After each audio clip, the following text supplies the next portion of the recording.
ଆସନ୍ତୁ ଆଜି ବନେଇବା ଅଣ୍ଡା ଆଳୁ ତରକାରୀ। ତରକାରୀ ପାଇଁ ମୁଁ ନେଇଛି 7ଟି ଅଣ୍ଡା 2ଟି ଆଳୁ। ତାକୁ ଭଲ ଭାବେ ସିଝାଇ ଛଡ଼େଇବା ପରେ ମୁଁ ପ୍ଲେଟ୍ରେ ରଖିଦେଇଛି। ଏପଟେ ଥଣ୍ଡା କଡ଼େଇରେ ଥଣ୍ଡା ତେଲ ପକାଇ ତାକୁ ଗରମ କରିନେବା। ଗରମ କଲା ପରେ ସବୁ ଅଣ୍ଡାକୁ ଏକାଥରେ ଗଦା କରିଦେଇ 1 କିଲୋମିଟର ଧାଇଁବା। ଆସିଲା ବେଳକୁ ଅଣ୍ଡା ଛଣା ରେଡି।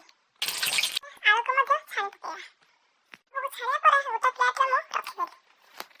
କଡ଼େଇରେ ତେଲ କମ୍ ହୋଇଯାଇଥିବାରୁ ଇଚ୍ଛା ମୁତାବକ ତେଲ ଢାଳି ପକାଇଲି। ତା ଦେହରେ କଞ୍ଚା ଲଙ୍କା, ପିଆଜ, ଜିରା ପକାଇଦେଲି।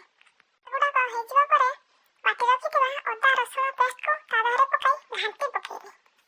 ଘଣ୍ଟା ଘଣ୍ଟି ପରେ ମସଲା ରେଡି ହୋଇଗଲା। ତାପରେ ତା ଦେହରେ ଜିରା ଗୁଣ୍ଡ, ଲଙ୍କା ଗୁଣ୍ଡ ଇତ୍ୟାଦି ଗୁଣ୍ଡ ସବୁ ଢାଳି ପକାଇଲି। ଘଣ୍ଟା ଘଣ୍ଟି କଲି। ସେତିକି ଭିତରେ ମସଲା ରେଡି ହୋଇଗଲା। ତାପରେ ଛଡ଼େଇ ରଖିଥିବା ଅଣ୍ଡା ଆଳୁକୁ କଡ଼େଇରେ ଗଦା କରି ପକାଇଲି। ତାପରେ ତାକୁ ଘାଣ୍ଟି ପକାଇଲି। କିଛି ସମୟ ଘାଣ୍ଟିବା ପରେ ତା ଦେହରେ